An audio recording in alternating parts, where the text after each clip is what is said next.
Olá a todos, sejam bem-vindos ao canal Espiritismo, a Era Nova. Hoje, nossa 34ª transmissão deste estudo de luz do livro que é o Espiritismo, do capítulo do sacerdote. Trataremos da questão de número 4. Antes de adentrarmos ao nosso estudo, a gente trouxe para vocês uma mensagem diferente deste livro, Vozes do Infinito, de Raul Teixeira, por diversos espíritos. A princípio eu pensei em escolher uma mensagem, mas eu vou abrir ela aqui de forma aleatória e a gente vai refletir um pouquinho sobre ela. Nos concentremos e abramos a mensagem que é necessária ao nosso coração neste momento. E por incrível que pareça, caiu a mensagem de número 8, a missão da arte.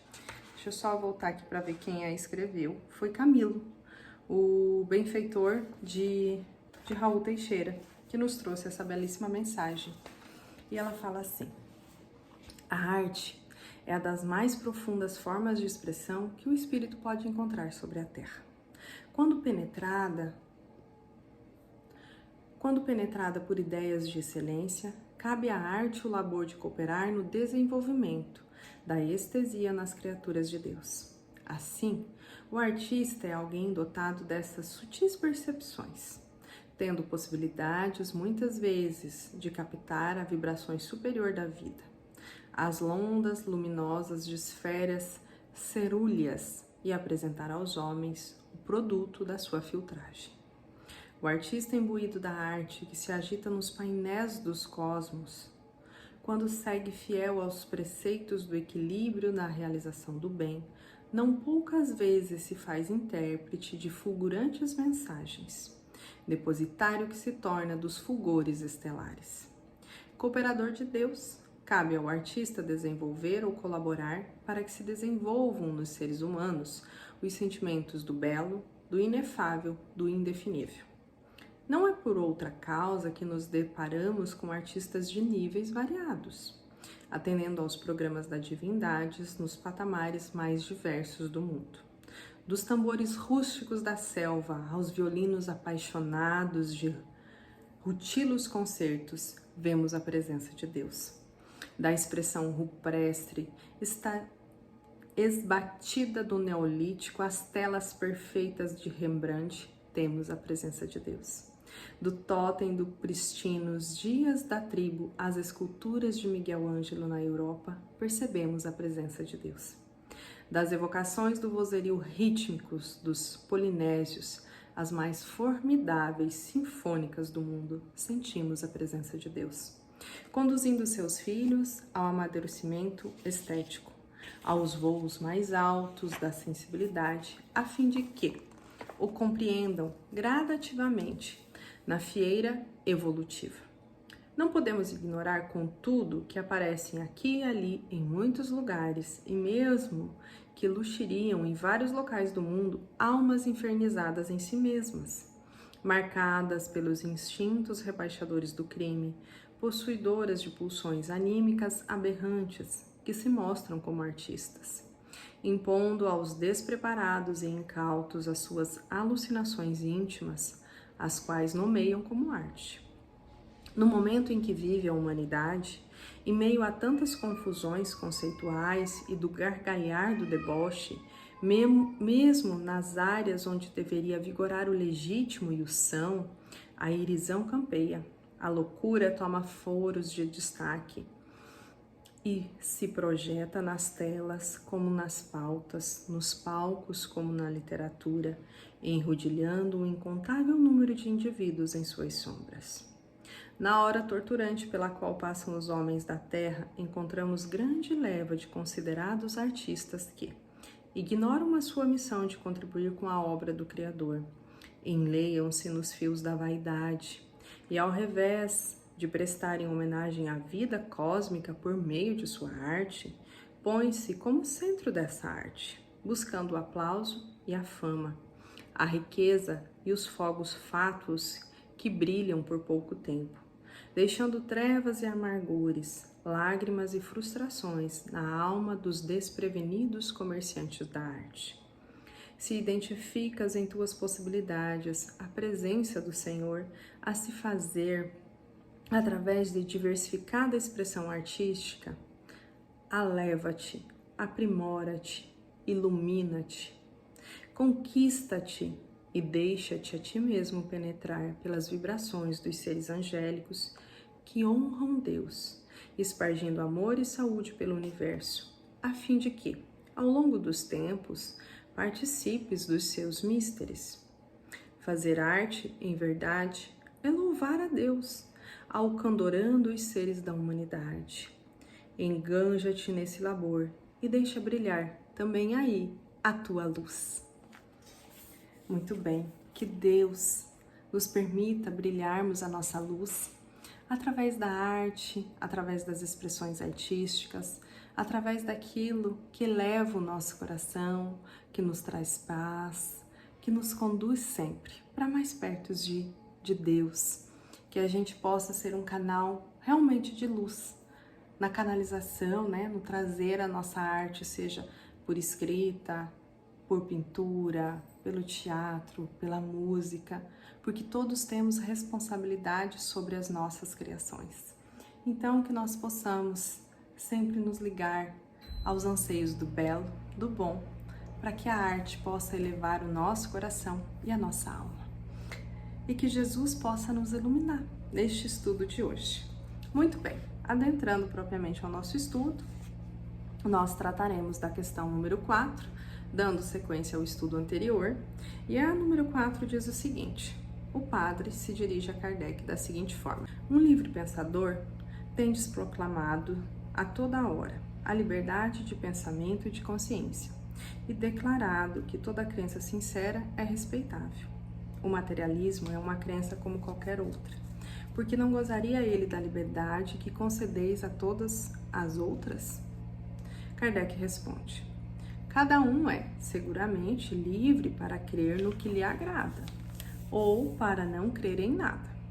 E não desculparíamos mais uma perseguição contra aquele que crê no nada depois da morte, que contra um cismático de uma religião qualquer. Combatendo o materialismo, nós atacamos não os indivíduos, mas uma doutrina que, se é inofensiva para a sociedade quando se encerra no fórum íntimo da consciência de pessoas esclarecidas, é uma calamidade social se ela se generaliza. A crença de que tudo termina para o homem depois da morte, que toda solidariedade cessa com a vida, o conduz a considerar o sacrifício do bem-estar presente em proveito de outro como uma intrusice, ou seja, um engano. Daí a máxima: cada um por si durante toda a vida, uma vez que nada há além dela. A caridade, a fraternidade, a moral, em uma palavra, não tem nenhuma base, nenhuma razão de ser. Por se mortificar, se reprimir, se privar hoje, quando, amanhã talvez, não existiremos mais? A negação do futuro, a simples dúvida sobre a vida futura, são os maiores estimulantes do egoísmo, fonte da maioria dos males da humanidade. É preciso uma virtude bem grande para se deter sobre a inclinação do vício e do crime, sem outro freio além da força de vontade. O respeito humano pode conter o homem do mundo, mas não aquele para o qual o temor da opinião pública é tudo. A crença na vida futura, mostrando a perpetuidade das relações entre os homens, estabelece entre eles uma solidariedade que não termina no túmulo. Ela muda, sim, o curso das ideias. Se essa crença fosse apenas um espantalho, seria temporária. Mas como sua realidade é um fato adquirido pela experiência, ela está no dever de a propagar e de combater a crença contrária, no interesse mesmo da ordem social. É isso que faz o Espiritismo, e com sucesso, porque dá as provas e porque, em definitivo, o homem prefere ter a certeza de viver feliz em um mundo melhor, como compensação às misérias deste mundo, do que crer estar morto para sempre. O pensamento de se ver aniquilado para sempre, de crer os filhos e os seres que nos são caros perdidos sem retorno, sorri a um bem pequeno número, crede-me. Por isso, Os ataques dirigidos contra o espiritismo, em nome da incredulidade, tentam pouco sucesso e não o abalarão um instante. Muito bem, aqui nós temos muitas coisas que a gente pode levantar por questão, né? O padre se dirige a Kardec pedindo, o materialismo é uma crença, e não se tem a liberdade de ter as suas crenças, não teria também o materialismo essa liberdade que todas as outras têm? Kardec coloca que sim, que tem, que cada um pode escolher o que lhe aprouver, mas ele nos faz refletir sobre quais as consequências daquilo que escolhemos acreditar e seguir. O que vamos sentir se escolhemos apenas o materialismo? Quando o vazio existencial tomar conta de nós, aonde vamos procurar ajuda? O dinheiro não vai sanar esta ajuda. Não quer dizer, e aqui a gente sempre precisa deixar isso muito bem claro, que nós não necessitamos da parte material. Muito pelo contrário, necessitamos sim. Necessitamos habitar, comer, tudo nesse sentido. Qual é o problema?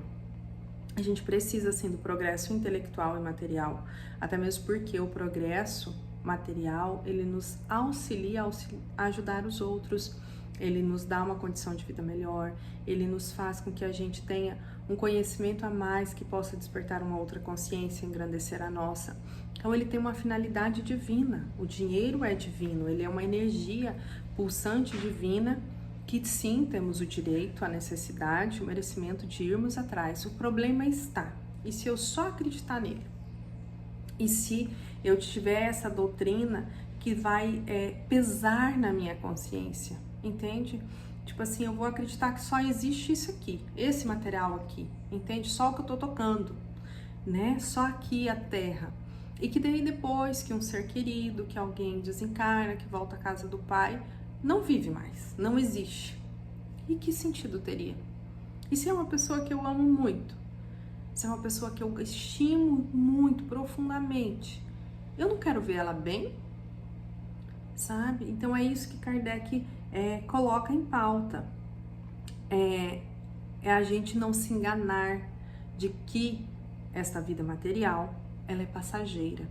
Que a vida real é a que persiste após o desencarne, que é deixar a carne no corpo físico, que o espírito é imortal, que nós continuamos vivendo no plano espiritual e que isso é o consolo maior da doutrina. Por isso que ele encerra a fala de que não vai abalar o espiritismo, porque o espiritismo nos prova, com A mais B, a imortalidade da alma.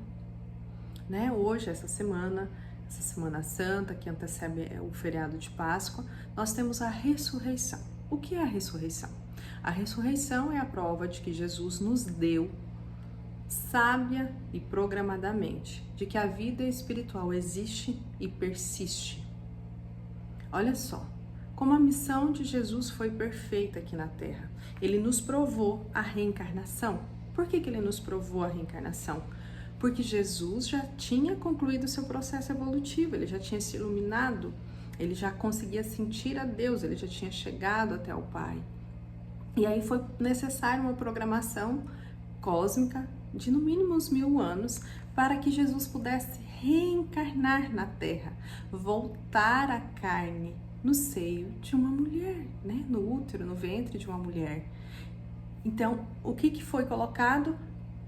Foi colocado o Espírito de Jesus com Maria e se desenvolveu o corpo de Jesus. O que é isso? Isso é a prova da reencarnação, do processo, como ele se processa na espiritualidade, como é trazido para cá os espíritos até a Terra. Jesus já existia antes de vir para cá.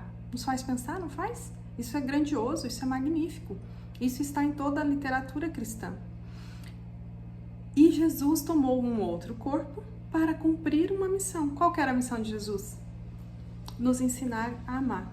A gente ainda está aprendendo, nós ainda não chegamos nesse patamar. Mas cabe a cada um de nós, pelos instrumentos que temos ao nosso acesso, ir aos poucos aprendendo a amar, pelas interações humanas, pelas relações, pelas divergências, pelas convergências, pelas simpatias, antipatias, tudo isso vai nos levar a nos burilar internamente para aprendermos a amar.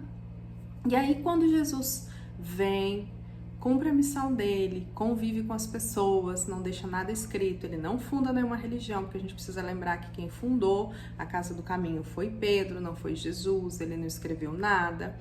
E Jesus convive, cura, fala quando tem que falar, é firme quando precisa ser, cala quando precisa calar, é brando quando precisa ser, mas também chama atenção quando é necessário, orienta, entende? Ele consegue equilibrar o amor e a firmeza, a verdade naquele contexto, conforme aquele entendimento.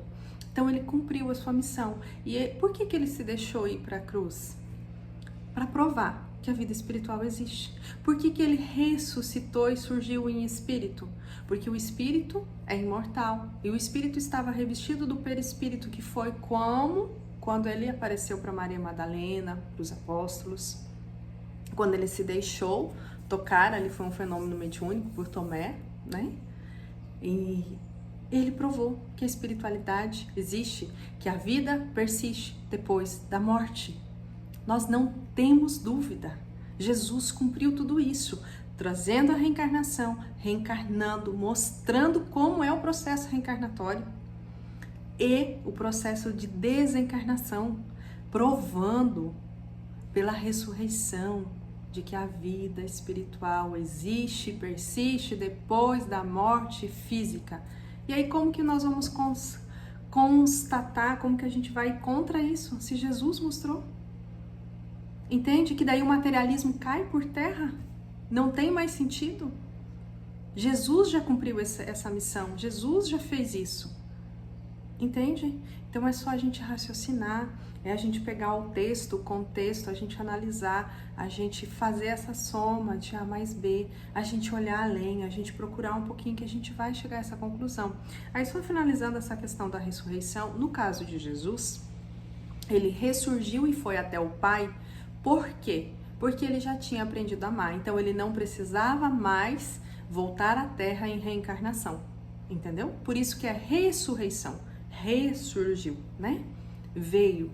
No nosso caso, nós ainda estamos nesse processo evolutivo, do qual Jesus já tinha passado, em outro orbe, porque a gente precisa lembrar, e a gente vai estudar isso aqui lá na Gênesis, daqui a alguns anos, porque nós não temos pressa no nosso estudo, Jesus foi o projetor do nosso planeta Terra, foi ele que projetou, foi ele que arquitetou, foi ele que construiu, foi a mente de Jesus, né? Então, voltando aqui à nossa questão de que ninguém morre para sempre, não existe essa crença, é isso que Kardec quis comentar e falar, de que todos estamos aqui em aprendizado, que dependemos sim do plano material, que nos é necessário, inclusive do nosso corpo, que é material, mas também temos que lembrar que tem o corpo espiritual, que é o perispírito, né? Por isso que Jesus se mostrou com a forma que ele tinha no corpo, para mostrar que a vida existe, persiste, e de que sempre estaremos amparados, de que isso aqui vai passar, né? Nós vemos lá no Livro dos Espíritos, a gente também vai estudar para frente, as leis, entre uma delas são as leis de progresso, temos a lei de destruição, né?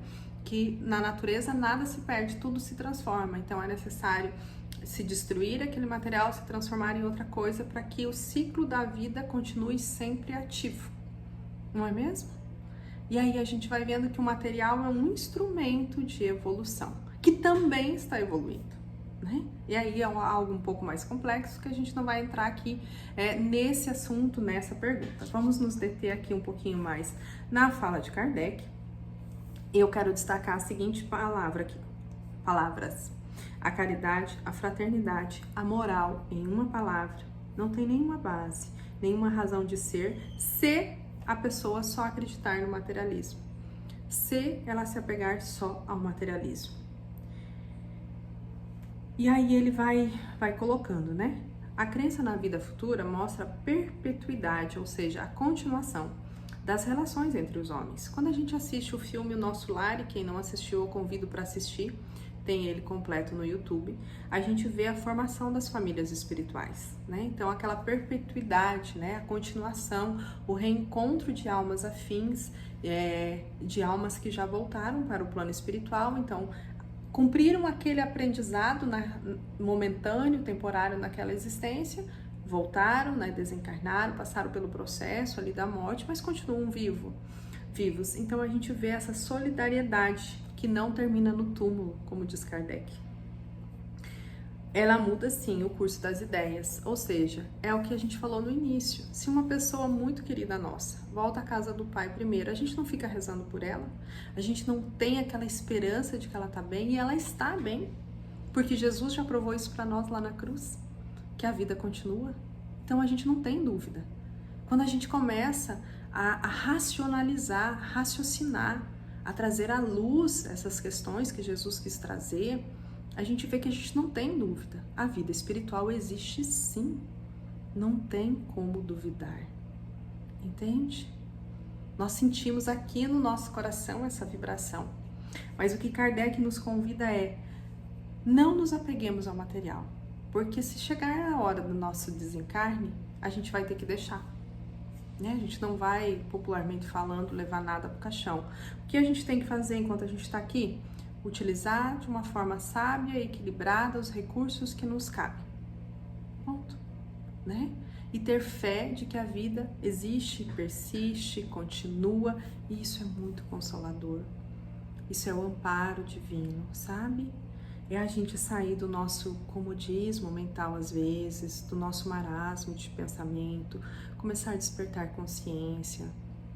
Nesse sentido, de que Deus comanda o cosmos, de que tem muitos instrumentos para despertar nossa consciência. Um deles, por exemplo, é a arte, da qual eu também me aproprio em algumas expressões, e que tudo está no comando de Deus, que a vida existe, né? E de que não é matando o corpo que se matam os filhos de Deus, porque o espírito é imortal. E é muito lindo essa colocação aqui de Kardec. Eu acho que não tem mais o que nós falarmos sobre isso. Eu acho que a gente já tem muita coisa para refletir. A gente já tem muita coisa para a gente pensar, né? Como eu falei, esta é a semana que antecede o feriado da Páscoa e a gente precisa refletir sobre, né?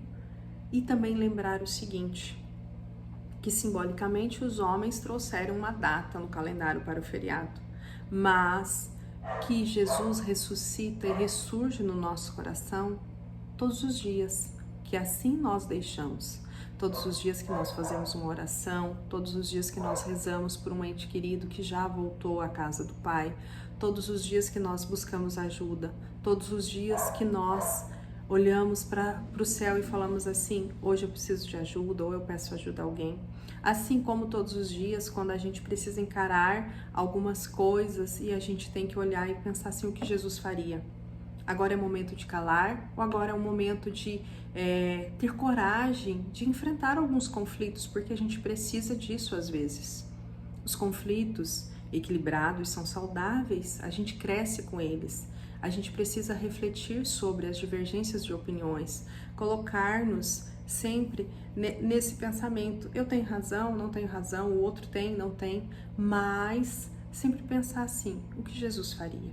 E sempre ter essa ciência de que a vida continua, sempre continua, porque esse é o amor e a misericórdia divina.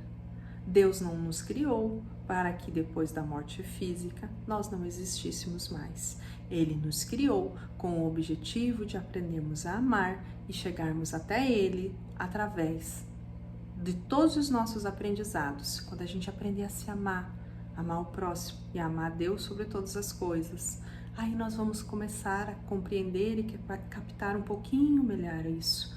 Porque, como nos lembra a mentora Joana de Ângeles, somos todos fadados à perfeição. Ela é inevitável, todos chegaremos até Deus um dia. E para isso, a gente tem esse consolo maravilhoso aqui da doutrina espírita e de outras doutrinas, mas aqui nós estamos estudando doutrina espírita, que nos diz: a vida persiste sempre após a morte. Então, com essas colocações, nós encerramos o estudo de hoje, desejando a todos muita paz, muita luz, e que Jesus ressurja no nosso coração a cada instante, que nós possamos nos abrir para sentir esse consolo que vem do alto e que verte incessantemente. Gratidão a todos, até mais.